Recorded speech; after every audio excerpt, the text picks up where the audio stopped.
Thank you for turning on your cameras. Hope you're having an enjoyable day or night or wherever the time may be.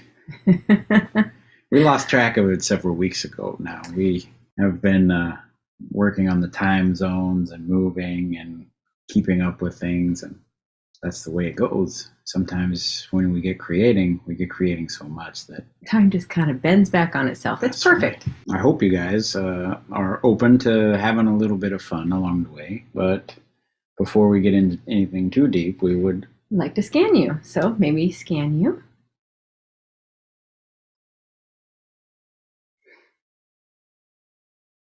And then, of course, when we start out every webinar, we like to walk up to the creator of all that is. So everybody take a deep breath in and close your eyes. And gather all the energy up from the bottom of your feet. Go through your space and see yourself in a ball of light. It can be any color. Take that ball up to the sky and the universe, through the white light, the dark lights, through that golden light, all the way up through that jelly-like substance, and into that tingly white light, all the way into it. Once you're there, you're going to say, Creator, thank you for my life. Take a deep breath in and open your eyes.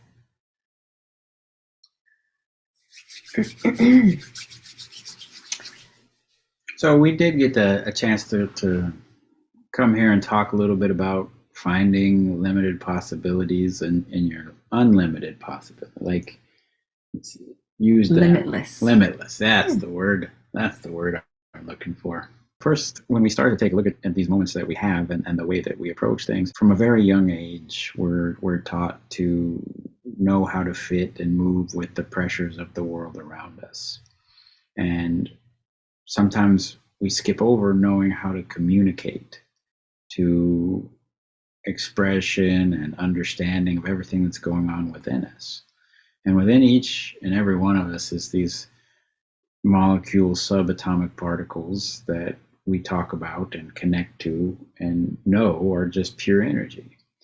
And when we use the theta healing meditation to connect to that, we focus that energy on specific motivations from those pressures in our life.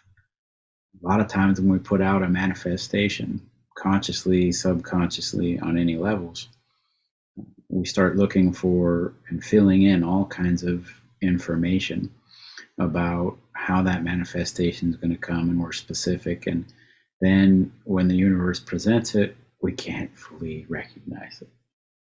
It's true. A lot of times when our manifestations are put out there, the things that we're asking for are just right there next to us. But oftentimes we just walk right past them because we can't recognize it, because it's not exactly the color, the way we've asked for it, exactly the perfect way that everything has to be and designed the way that we want it exactly. And even if it is designed the way exactly, that little nudge to recognize that potential and recognize that moment, we kind of maybe, we put little blinders on. It's almost like we just can't seem to see it because for whatever reason in our own cells, we don't have the ability to see it. So one of the things that we want to download very early for everybody who's with us is the opportunity to see your possibilities in every moment with your energy and what you can create with the energies around you. And be able to hear and feel it as well, if that's okay with you.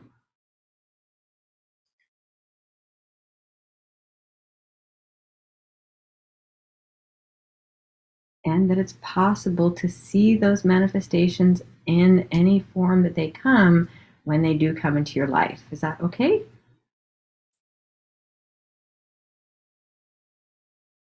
Trusting your instinct and the creation energy at all times. Okay. As we connect to those different things in those moments that you have in your life, you realize some of the presence of lower vibrational things that maybe pull us away from that recognition. You know, we talk about and you hear about things from Theta Healing instructors, you hear about things from us to do with fears, resentments, anger that have us walking past moments and times and places where we don't realize how perfect of a fit we are with our own manifestations and with the universe around us. One of the biggest ones is rejection. I find that a lot of people that reach out always seem to have this thing with rejection, and being rejected often is one of those lower vibration things that keeps people from really putting themselves out there and allowing them to get those manifestations that they're asking for often. If we look at the way that our cells function, we look at the way the human body moves through the day, it responds to the pressures of our life. It responds to the pressures that we feel. And we know that those pressures that we maybe interpret as toxins or causing problems or different bacteria or illness or just stress that carry a vibration that gives us pressure that is not what we're meant to do, it causes all kinds of problems. So what we don't realize is that some of the things that we've become limited by in creating have actually been created by this same energy that makes us limitless within ourselves and with ourselves around us. In the moments that we have, we're walking in, figuring out how to balance our energy and how to make sure that we are a part of situations. And we put in different levels of work to gain that mastery and understanding to unlock the gifts that we have as individuals. And as individuals, we were put here for a specific purpose. And that purpose is to be 100% you. Now, that's so easy to hear somebody say that outside of you. Hey, just be yourself. But not always is that the easiest thing to do. It takes work. It takes somebody looking inside themselves and seeing the things that may be limiting them from becoming and wanting to be everything that they want to be. To really kind of start to be limitless in what you create, you have to know the tools and the things that you're working with in your life to kind of create with. And that's a journey of self-discovery that everybody goes through. We all do it from a very young age, and we work on it through our whole life. We call it belief work, but as we explain in different levels of theta healing, you're always actually doing belief work. You're always growing and changing what your cells are capable of receiving. In theta healing, we just know how to do it faster, to recognize what we're creating, why we're creating it, and how to possibly move these in new directions and different directions on our journey. We look at a day and we go, this is what's possible in a day or in an hour. And we know regularly that these limits of possibility have been challenged and shifted and changed almost every minute now. In our world, there's almost a discovery every minute of something that was impossible in the minutes prior. What we're doing right now was an impossibility. We're connecting from around the world in all these different parts, and we can see the smile on your faces as we talk. And if you went back 10 years even, this was difficult. If you go back 20 years, this was really difficult. Nearly impossible. Yeah. If you go back to my childhood and you told me we were doing this, I would have probably said, what kind of magic are you working with? How is that even possible? Because in our childhood, we had the phone, and however far the phone went in the house was as far as you could walk and talk on a phone. And that was the only way you could reach somebody out of your area, and now we pick up the phone and we can see them, we can feel them, we can look into each other's eyes. And for all of that to have happened, people had to hear what the world was saying about possibilities and hear what they said they knew and know there was more, that there was ways to find that. There were things that could grow and be created to make that happen.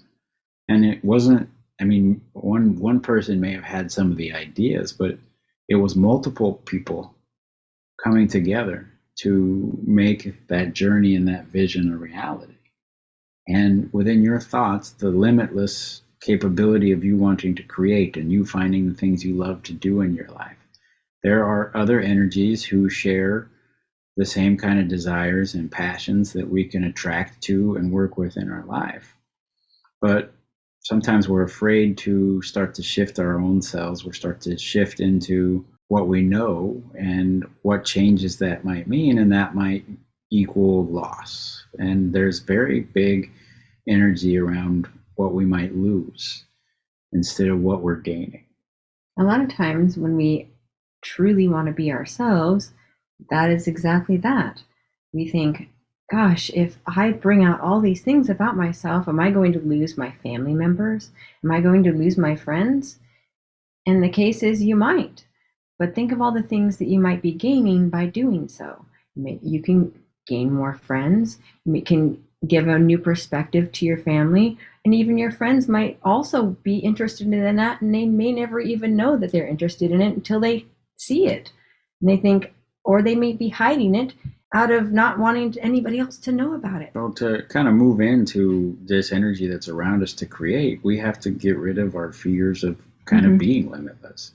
As we see people who created certain things and we hear the different feedback that our world around us has about those things and those people and the responsibility that comes with it. Now, there's a responsibility that comes with creating things in a positive way and knowing that vibrational energy to kind of keep that in your life and radiate it. And with that kind of connection, as we grow, we vibrationally maybe get a little bit overwhelmed by what that might mean or what the burdens might be placed upon us. And all the time we have people with their manifestations who are saying, I want life to be easier, I want life to be easier. So they'll manifest things to make their journey easier, they think. Things like more financial abundance, because from the outside it appears easier. But our cells and our brain and even our connection with the universe around us is so incredibly smart that it knows that there's more than what we always just see on the surface. In fact, our brains are programmed to look for the things that we don't see when we solve problems. There's a couple really fun, amazing studies about how humans solve problems, and if they're given problems that they're not even aware of, they still try to calculate how to solve for what they don't see. And that comes from deep inside of ourselves, the way our body works. We calculate to move. Oh, this is what I see. This is what I don't see. In that calculation, we know some of the pressures that might be. So when we want to create quickly. The pressures that come with that creation might stop us the second we put the words out or the second we put the emotion out to the universe. If you want to be somebody who has a great deal of abundance and runs several businesses, it's not less pressure, because it's definitely more. there's more energies relying on you for their livelihood, for their connection. If you're going to run a business with 100 employees, that's 100 different families possibly that are depending on the energy that they need to have and take care of themselves and take care of their family. And that's something that you will feel directly as an intuitive, as a healer, because you know the effects that people have and what they feel in their lives. And energetically, your cells go, well, you're asking for easier. I don't know, that's not as easy. We should just not have that abundance in our life. But your manifestation is a little bit harder. So which one do you really want? And then it goes looking. It goes looking into all the different guidelines that we have for what we're going to create. So based off of what our ancestors have learned, based off what our cells have inherited, based off what we've experienced, information is stored. And that information lets us know the easiest ways to move through the pressures of our life. And so it fills in the information with the easiest answers. In fact, a very, very small amount of that information is our conscious awareness. 50 pieces of data, which compile between 4 and 6 complete thoughts per second, based off what we know in the current understanding of our conscious brain's ability. But subconsciously, we're looking at millions, possibly trillions of pieces of information. Using old math that was in 1947, they pretty much don't argue about the fact that the human brain processes at least 11 million pieces of information per second. And only 50 of those are your conscious brain. The rest are your subconscious. It's automatically sorting and filing and picking up what you're experiencing in your life. And we allow that to function on sort of an autopilot. There's in these studies that we were just talking about, they call it a semi-autonomous robot, almost, the way the brain behaves. And that semi-autonomous robot is controlling and letting us know what we're feeling and how we're moving, and even filling in the gaps for what we're creating from one moment to the next. And where we can really kind of jump in and take the reins a little bit is to shut that down and figure out the hows and the whys of what's going on within us and around us and the things that we do. And as we start to sort through that, we know, okay, here's the tools we can use. We can connect that energy and we can ask those questions. Why did this supercomputer solve it that way? And we can sort through those same things that we do regularly in life, where we're doing one problem at a time that may take 30 days, it may take 30 years. Or we can simply start to sort through them all and clear thousands and tens of thousands of receptors from our ancestors and things to communicate differently, to put out and receive from the universe around us differently. And it's not so easy as just going, oh, okay, well, I'm going to think happy thoughts today, and that's going to make me a joyous person. It will work eventually to just force it that way, but it won't be as effective or strong to see the flow of the universe around you and know what you're doing in those moments. To start to have that deep understanding and communication with yourself.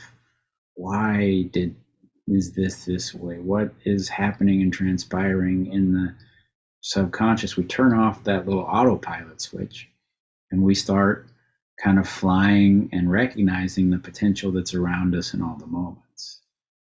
You know, it's a good analogy that we've started to use about flying a plane. You wouldn't just jump on we do jump on airplanes, but we plan out where it goes. We don't just jump on and say, all right, pilot, you're in charge of everything for the next 60 years. Take me wherever, we'll stop wherever, you can do whatever. That's right. We don't just have somebody always constantly on autopilot for us. We actually want to be able to make the choices that we have in our life and be able to actually choose when and how and where things happen in our life. And the interesting thing is we feel it. We feel it in our development. Oh, we do. We feel it in our teenage years. We feel it in our young adult years. We feel like, oh my goodness, this is immensely frustrating because it feels like I don't have control of my life. Something else is taking this control. How do I get it back? And we go looking, and you can see that maybe we look at our friends or parents or family where that frustration feels like we want to have our own life a little bit. But really what we're picking up on is these things inside of ourselves that are driving and doing things, and we want to know the why. We want to shift so we can embrace a moment, so that we can step into that moment and maximize it. I mean, to maximize a moment, you step into it and you radiate with your voice from a place of love. And if you radiate with your voice from a place of love, you receive back the love and the abundance that you're giving out. All of these different things, these emotions of our life are the currency that is our connection or gift in terms of choice. We have the opportunity to decide what kind of energy we're sending out to be returned to us. So it's not just money, it's not just love, it's not just a few of these things, it's all of these things. They're all an energy that we're exchanging with the world around us constantly. We work through these different things and we come together in these moments. We open up the door to what we need for the healing, what we need for the movement to create this in our life. You know, you see 7-year-olds who get on and decide that they're going to share their joy and talk about the things that they love. And when they do it authentically, they grow in terms of the connection and the audience that comes to them and how they can affect their lives. The truth is, in our world as connected as we are now, you're affecting people constantly. You're affecting your friends, your family, yourself. In all these different moments, the decisions that you make and the energy that you put into, they have an effect. And that effect comes from you in that moment. And we don't always see greatness that we have in that opportunity, or the amount of energy that we're exchanging with the people around us. And we move through that moment and allow our own creations to start to again come back to that word where we close them off, or we don't move forward and connecting to them with healing or with power. You know, we can create more abundance financially. We can create more abundance of health. We can create more abundance of love within ourselves and within our relationships.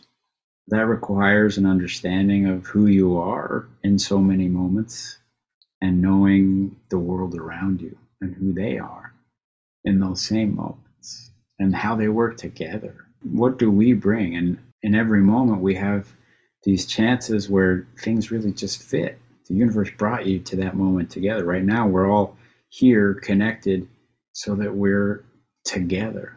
You know, we're sharing this energy. We're seeing those faces. We're on this path. And you're sharing pieces of your screens or your faces or your name. They're all still pieces of information that are being shared and connected to us. So if I scroll through half a page, I see little names written in other characters. I see names that I understand the spelling of. We see familiar faces and ones we've never seen before, and we're so grateful for both. But in that moment, you're letting my cells experience kind of the uniqueness that you put right there, how you chose to do something today. And you're letting Raena experience those things in herself, in her way. And it contributes to the energy that you share with all the people here. It seems small, but it becomes very large when you recognize it and add to it the potentials of all kinds of moments that we're doing this in.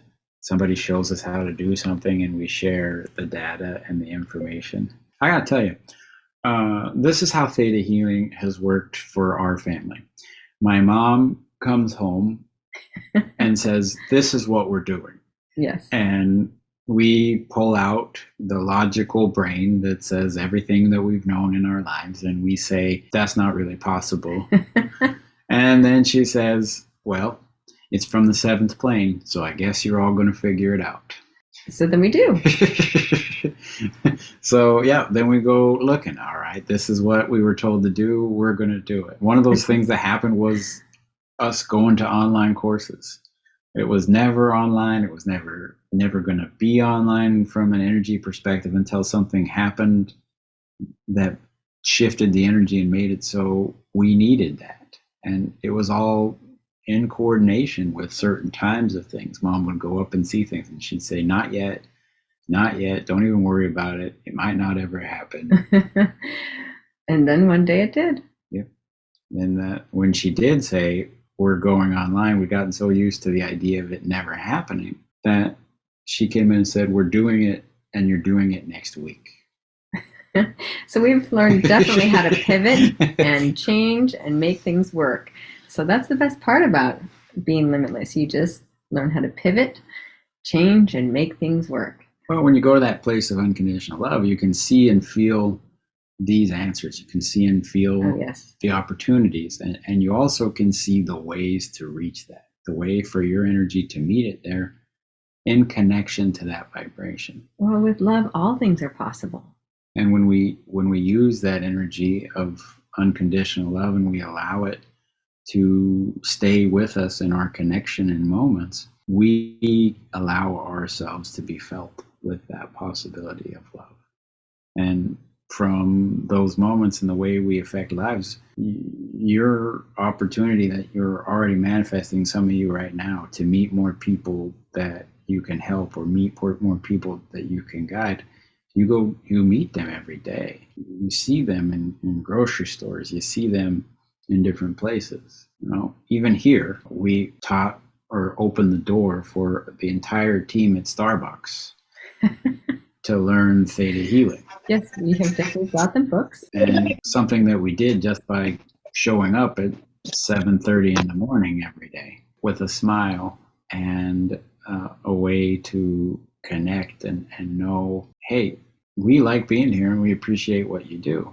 And you gain a real understanding when you connect to that place of existence and you're clear enough to see with that same perspective intuitively and in your life. Because you know that everything is a lot of different efforts. People putting in connections to moments and gaining knowledge and providing at levels that's the best. Recording in progress. The levels that we can do something, they're within ourselves. So they're not outside of us. We may define it as winning or being the best or being in the middle, and we kind of rank the world around us. But in reality, if you're in your best energy and you're bringing your best you, then that's the best. That's the best there is. There's nothing higher than that. And if you're giving your best energy and you're meeting it with the best extra connections, that can be felt. So when you see that and you can appreciate in people's lives how they're bringing that to a moment and what they're doing and giving them a smile, it sends little waves of creation out to the universe to come back to you stronger. On the airplane over here, they had the electrical system kind of give them some problems. So the television stopped working for about, an hour and a half? Oh, longer than that. Maybe 2 hours. It was off and on the whole time. It was good. And as soon as it goes off, all you see is and hear is the little attendant call buttons. Ding, ding, ding, ding. And these people who are trained to give customer service are now working in the IT department of the airplane. Yes. Trying to figure out how to move through this moment, right? And as it kind of moves through this moment, these stewardesses are going through their manual. They're talking to the few people that they understand, trying to relieve this pressure. And it's kind of growing, and it's getting worse, and it's getting worse, and it's getting worse. Mm-hmm. So Ran and I kind of look at each other, and we just know, okay, well, let's make it better. So we walk up, and we tell them thank you, and we give them a little gift, and just say, hey, I know things are hard. I know that right now it's probably overwhelming, and you're being pulled in a whole bunch of different directions. So thank you. And we told and gave the gift to one person, and that person on the crew shared it with every member of the crew. So we go to get off the plane, and every member of the crew said, nobody does that. I've been doing this for 25 years, and this has never happened. And 3 of them are in tears, crying, because they felt appreciated and understood with what was happening in a moment. And it was so simple. It was very simple. It was so simple.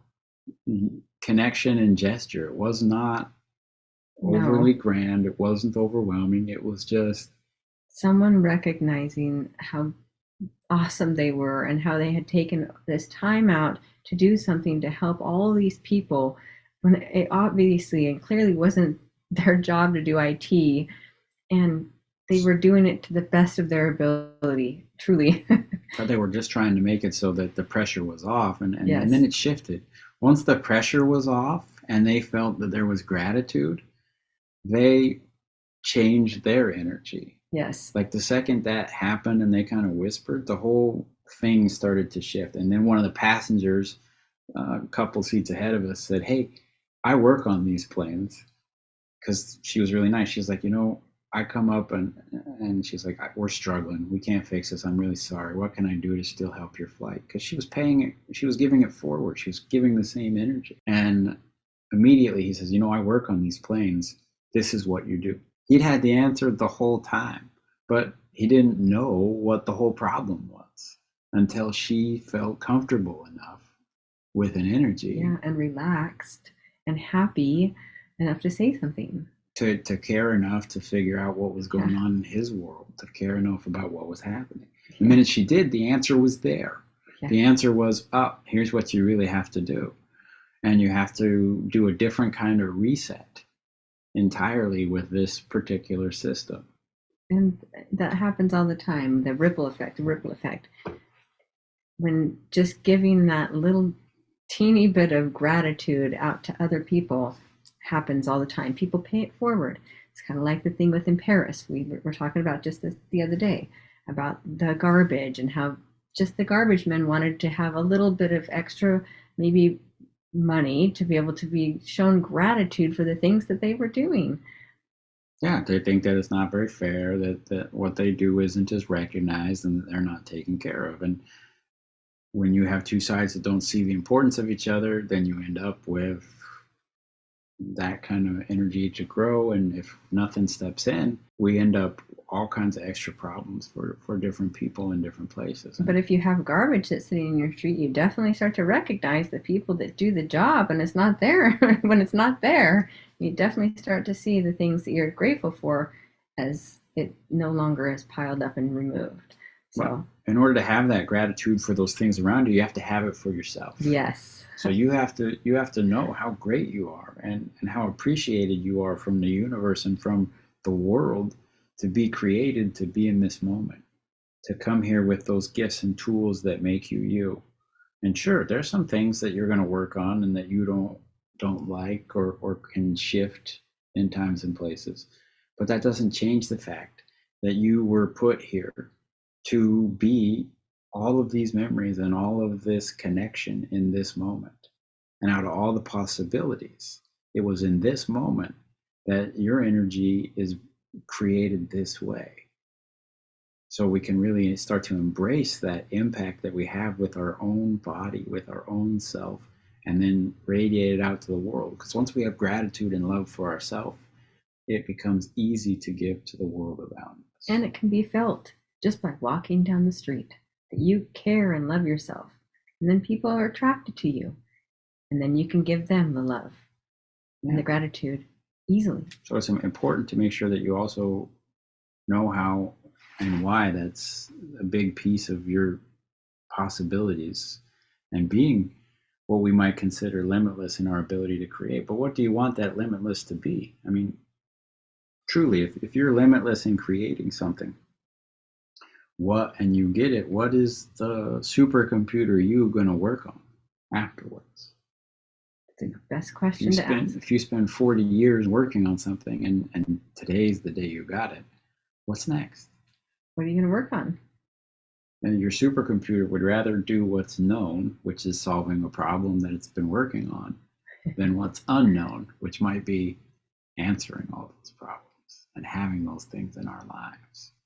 So when you guys get a chance, as you kind of go through your day, take a second to think about how much love and acceptance that you have in you for yourself, or how to unlock that for yourself, to be in that moment, to experience that joy, and really start to open yourselves up to that energy of the attitude of gratitude that you hear us mention from my younger sister, Brandy, all the time. Yes.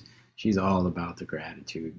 She has gratitude lists. Yes, she does. She's very cute. And if she were here, she'd give you a gratitude list homework. But we're not going to give a gratitude list homework. We'll let you do that for yourself. And within the world around you. So as we step into that energy of creation and knowing yourself, there's different levels of understanding how to use that energy. And if just being here today opens it up for you and you go, wow, I like this feeling, I'm going to use it a little bit, and that helps, perfect. If you know that there's more mastery of that connection to the unconditional love that you are on your journey with in a practitioner level or instructor level, then you know there's always a next step you can take on any journey to gain your mastery. You know, in any subject, there's always more information. It's one of the things that's kind of fun about the universe that we're in is about the time we believe we've learned everything there is to know about There's always something, more to learn. there's always something more to understand. Yep. And you can do it about anything. You can do it about clothing. You can do it about carpets. You can do it about bees and grass and everything in this world. Once we know more, we realize there's even more to know and master our understanding with. And we can take that information, we can pass it on to other people, we can connect, we can utilize it in our own lives to help create. But in doing so, we know how much power there is in recognizing what we like to master, what we understand and connect to from that perspective, and learning how to master in our life. And in Theta Healing, the best part, and I just told my mom this yesterday, that we get to do, and Raena echoed my sentiments after I made the statement, I believe, is that we get to go out and show people how they've always had the tool and the power to change their lives. And they've always had the tool and power to step into these moments, to create with, to have healing. And it started with a little tiny thing where my mom was trying to figure out how to take care of us in the next moment, and we were trying to figure out what the heck we were going to do. And it has grown to an understanding of how to use that energy and love and possibility to not be overwhelmed, but to step forward with courage and a knowledge of how important you are in this moment to connect with everything around you. Well said. Yeah, I told my mom that whole sentence too. It wasn't word for word. It was fairly close. Right. It was fairly close. All right. So thanks for letting us talk for a minute. Yes. Thanks for connecting with us with the meditation. We'll take some of your questions. The first question is, how can we develop more courage to be limitless? Oh, that's a good one. Be yourself.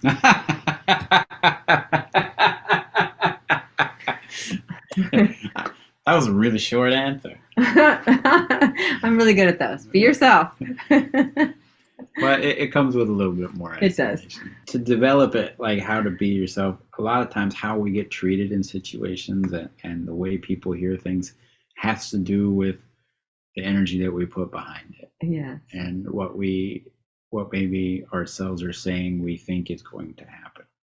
And even people who love us, when they pick up on something that's being communicated, and it might be, I'm afraid of this, I'm afraid of this, I'm afraid of this.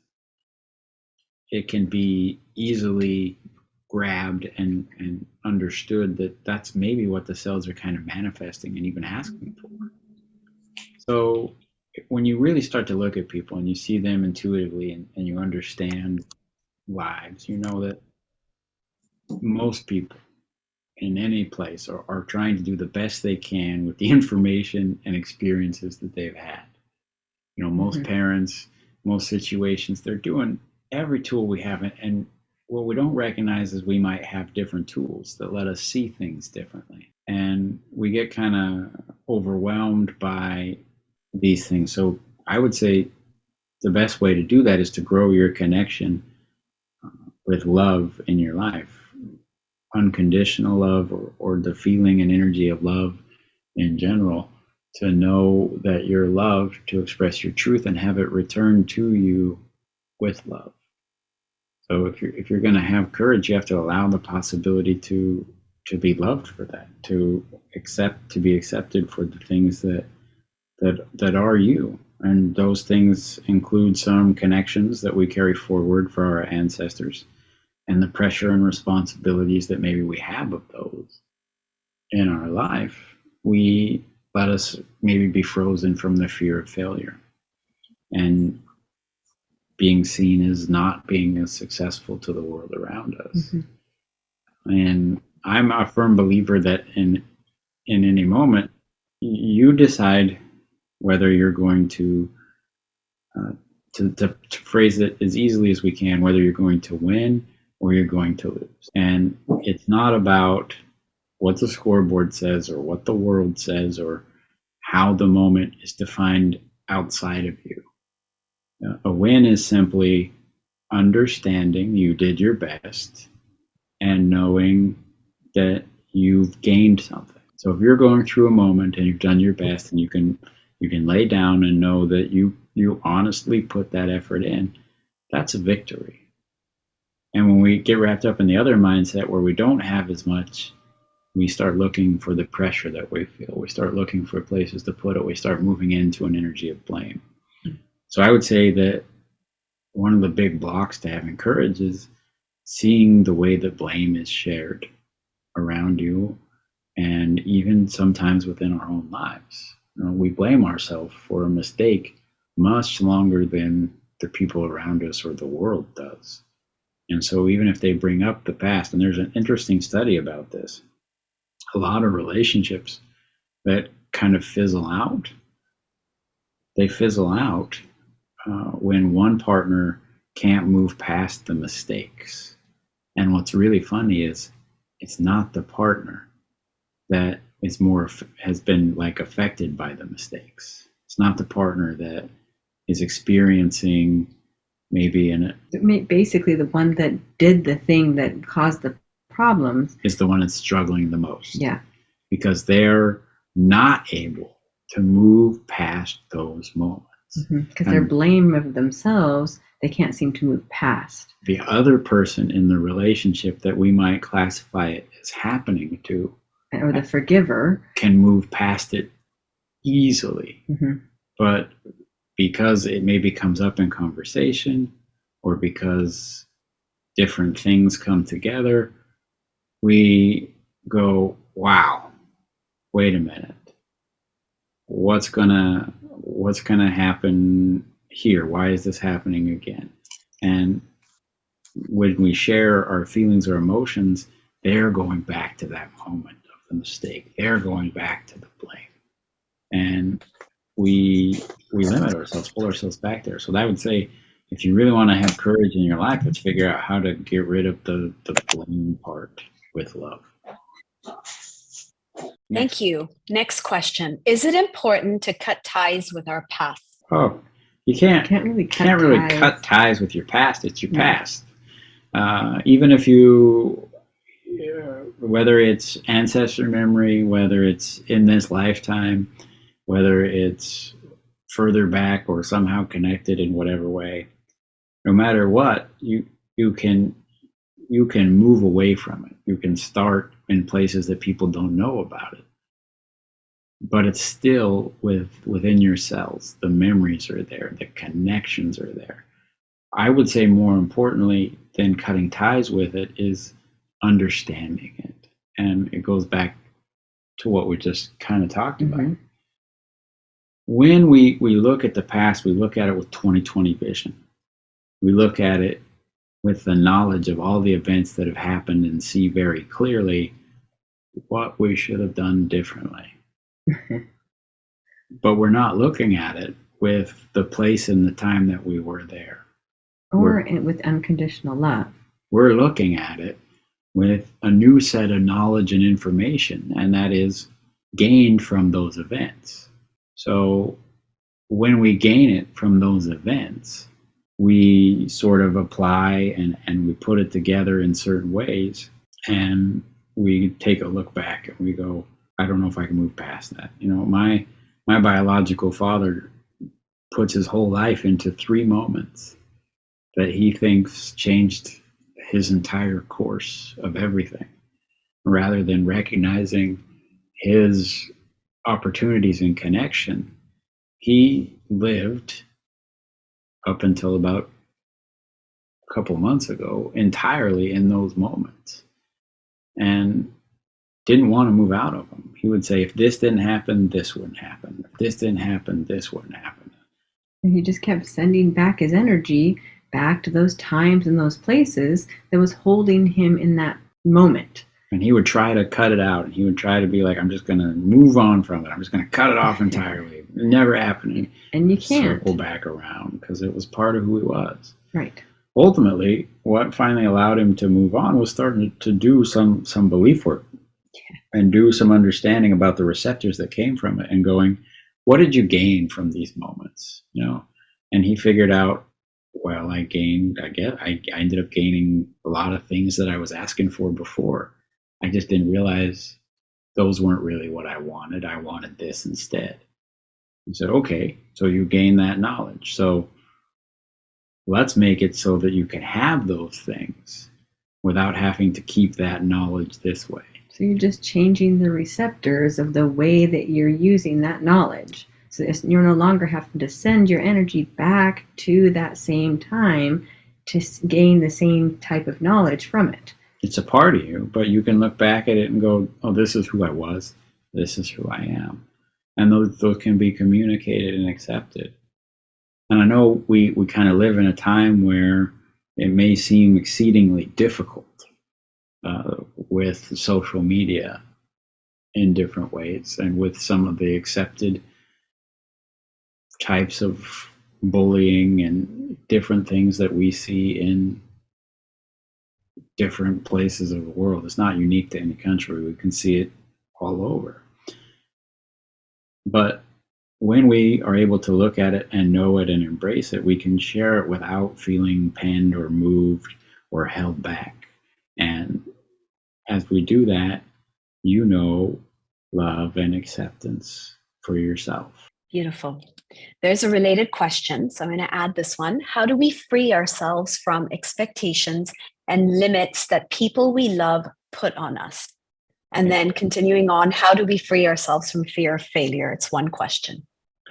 Great question. That's a process that involves figuring out where it started. So in order to free yourself from something, you have to figure out in your supercomputer where and why all these things came together to put that in. And in Theta Healing, when we do belief work, this is what we're doing. We're going into the specific moment that receptors were created so that they're not maybe recreated. And we're figuring out how the autopilot pieced it together that way. And so it's kind of a journey into understanding why your subconscious was programmed to use things a certain way, and then going and having a conscious awareness about what we want to shift and how we want to shift it. So the process for that on a fear base or to move into anything is to figure out a lot of what will take you there is a question about, like, maybe what's the worst thing that will happen. And it's something you can do with your own guidance in a meditation to that seventh plane. Mm-hmm. It's something that you can do with the guidance of different Theta Healing practitioners or Theta Healing friends. But the question that you're going to want to ask is the whys. And some of the whys, maybe we even feel those family pressures, is because we have genetic programs of things that have been passed down and promised that we have a sense to feel to complete, because we share so much information. We share that understanding.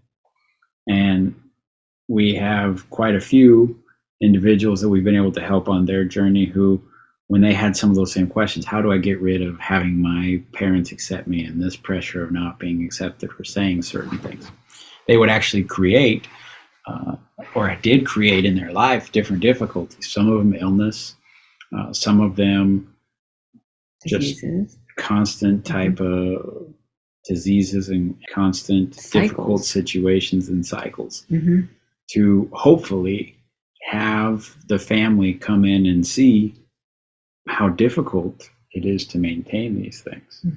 And we take and we give out a lot of that possibility in the hopes that somebody's going to come in and hand it to us to take care of us and see us. Well, yeah, that's the whole thing. The reason that we do it is so that we can see someone, in hopes that someone will see how hard we're working to do these things. But I mean, we've talked about this so many times, how, and just like with the garbage men, hoping someone will see how hard they're working, how they're working.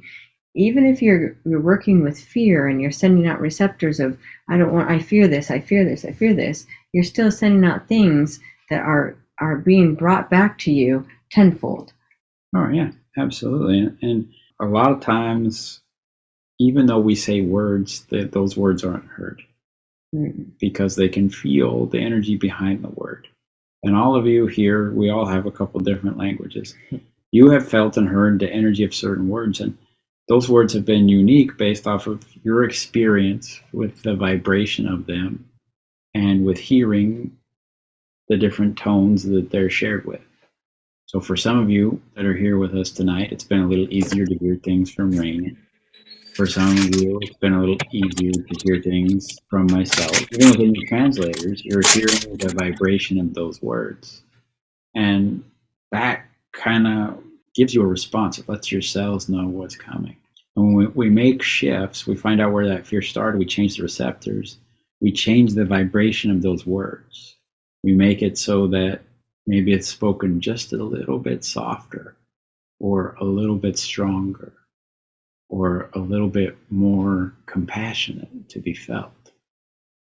And just that little tiny change of a vibration when asking a question or putting yourself out there is enough to have a different response. Just that tiny moment or shift.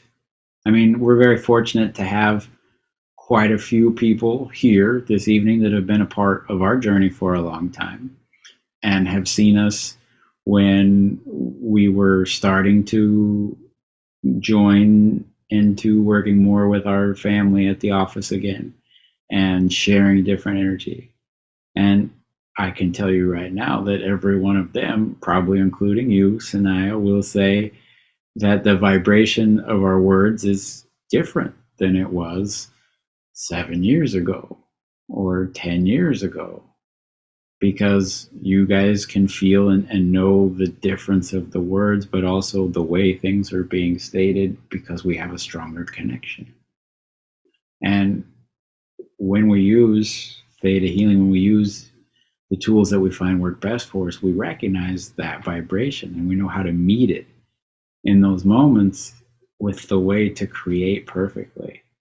And it actually comes with a really cool thing that when you reach those points where you've had that acceptance for yourself, you start to see the expectations that others have for the moment. And then you kind of just set it aside because you can feel it, you can see it. You go, this is what they're expecting. You go, is that what I want to do today? Is that what I want to be felt as? And you go, they want me to be felt as this type of energy that's maybe frustrated. And do I want that in this moment? And you go, no, I don't. I'm going to set that aside. And I'm going to hold the vibration in the way that I know you can hear and feel me. And that mastery comes in our understanding to this connection to unconditional love. The next question is, how can I keep myself in the high frequencies? Negative low frequency energy reflects our own internal fears and deprivations. What is the quickest and most effective way to do this? And this is from Amy Chang. Love it. I would definitely like to chime in on this one. Amy Chen, this is my favorite. Connect to the creator of all that is. Yeah, that little meditation that we did is something you can do and work to make very quickly in your cells to give you that energy of unconditional love.